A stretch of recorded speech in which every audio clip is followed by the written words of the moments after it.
यही रूस बोल रहा है S-500 और भारत के पास नहीं है भाई साहब, बाय द वे। और S-500 लेवल का जो सरफेस टू एयर पूरा मिसाइल या पूरा सिस्टम जो है एयर डिफेंस का, वो बहुत कम देशों के पास इस लेवल का सिस्टम है। और S-500 को लेकर रूस का भारत को बड़ा ऑफर, भारत में ही बनाने और तकनीक ट्रांसफर का ऑफर है।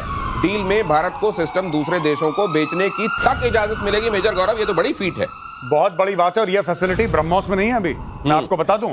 ब्रह्मोस भारत में बनता है, रशिया और भारत का ये कोलैबोरेशन है, लेकिन क्योंकि उस कंपनी में पार्टनरशिप या ओनरशिप इस किस्म की है कि अगर भारत किसी देश को बेचना चाहे तो भारत को पहले रूस से परमिशन लेनी पड़ती है। मैं ब्रह्मोस की बात कर रहा हूं। ठीक है। तो यानी कि अगर भारत ने आर्मेनिया को बेचा है, उदाहरण के लिए फिलीपींस को बेचा है, तो रशिया ने ओके बोला है, तब जाके बिका है। अब यहां पे रशिया कुछ और कह रहा है, क्योंकि वो डील बहुत पहले की है ब्रह्मोस की।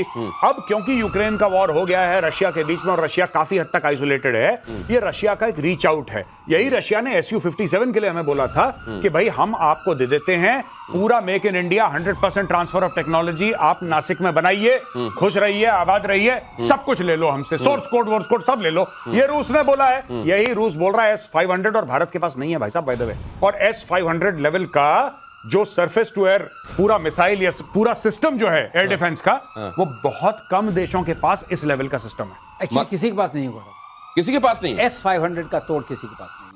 ये थाट से भी बेटर है। अच्छा। इसका ये कि ये राइट फ्रॉम जो एटमॉस्फेयर है, वहां से लेकर के ये बिल्कुल क्लोज इन वेपन्स तक। सर ये J-20 को, J-20, J-35, F-35 को पकड़ लेगा ये, यही तो मुसीबत है। सर आप F-35 कह रहे हैं, ट्रंप वैसे ही गुस्सा है। हाँ, वो कहना नहीं चाहिए, लेकिन ये वहां तक को पकड़ने की इसके अंदर स्टेल्थ एयरक्राफ्ट के लिए बनाई है। तो ये अपने आप में, जहां तक एयर डिफेंस का सिस्टम का सवाल है और हाइपरसोनिक मिसाइल्स का सवाल है, एक बात मैं कहना चाहूंगा आपके माध्यम से, उसमें Russia is supremo. Russia is supremo in rocketry, in speed, in metallurgy, और US is supremo in software, Sophisticated technology. Sophisticated technology. तो जब आप दोनों का जहां मिश्रण हो जाएगा, तो आपके पास ऐसी चीज आ सकती है जो एकदम आप खिड़की से कहते हैं ना, कान से घुस जाएगी। तो ये वाली चीज आ जाएगी। तो जो खिड़की से मिसाइल के घुसने वाली प्रिसीजन स्ट्राइक की बात हम कर रहे हैं, वो जो है ना, फिर इतना प्रिसीजन आ जाएगा कि सीधे कान, वो जो नाभि में कहते हैं ना मारेंगे, वो वाली स्थिति आ जाएगी। लेकिन अगली खबर देखिए, ईरान का S-400 परीक्षण की खबर। इस्फहान के पास S-400 का ऑपरेशनल टेस्ट किया गया।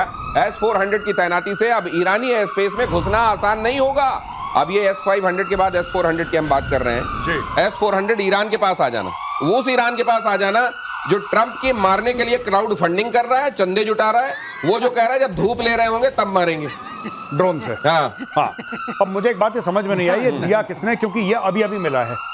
ये था नहीं ईरान के पास S-400, और ईरान के पास अगर S-400 होता तो जो खुला नाच करा है इजराइल और अमेरिका ने तेहरान के आसमानों में या फोर्डो में या इस्फहान में या कहीं और, वो कर नहीं पाते अगर S-400 वहां पे तैनात होता। इसका मतलब है कि पिछले 30 दिनों में कोई गेम हुआ है बॉस।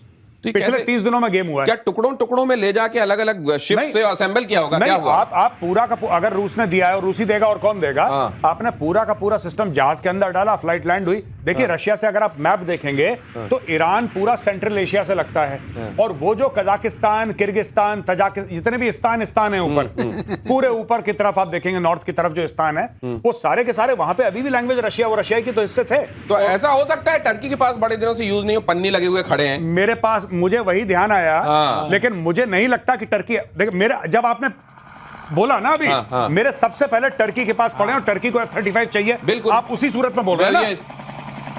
मुझे ऐसा लगा कि टर्की, आई डोंट थिंक कि रूस से इतने अपने रिश्ते या तो परमिशन ले लिया, आई डोंट नो, पर ऐसे नहीं हो सकता कि सर एक सिस्टम किसी और को पकड़ा दिया इतना बड़ा। ये सिस्टम बाय इटसेल्फ, अगर मान ले आपने रोड मोबाइल जाके छोड़ दिया, उससे तो काम नहीं करने वाला। तो मतलब उसको समझाना, बुझाना, इंस्टॉल करना, देखना, ट्रेनिंग देना, उसमें बहुत सारी चीजें इन्वॉल्व है, फिर उसकी लॉजिस्टिक सप्लाई को मेंटेन करना। राइट। तो ये जब तक OEM, ओरिजिनल इक्विपमेंट मैन्युफैक्चरर नहीं इन्वॉल्व होगा, ये काम संभव नहीं है। ओरिजिनल इक्विपमेंट मैन्युफैक्चरर को इन्वॉल्व होना पड़ेगा, इसलिए रशिया इन्वॉल्व होगा ही होगा इस मामले में। टर्की से जाए ये दूर की कौड़ी लग रही है, लेकिन किसी भी संभावना से आज के विश्व में क्या इनकार कर सकते हैं आप। और अगली खबर यह है कि ओमान की खाड़ी में अमेरिकी युद्धपोत पर ड्रोन से हमला हुआ है। ड्रोन हमले में 3 अमेरिकी नौसैनिक घायल हैं। अमेरिका का आरोप कि ईरान समर्थित हूती लड़ाकों ने यह हमला किया है। ईरान ने अमेरिका के आरोपों से इनकार किया है। वैसे अमेरिका और ईरान के बीच में सर जैसी छूट पकड़ चल रही है बहुत दिनों से, मुझे लगता है कि कहीं दुनिया को भी ये लगने लगा है कि कितना इसमें जेन्युइन है और कितना फिक्स्ड है मैच।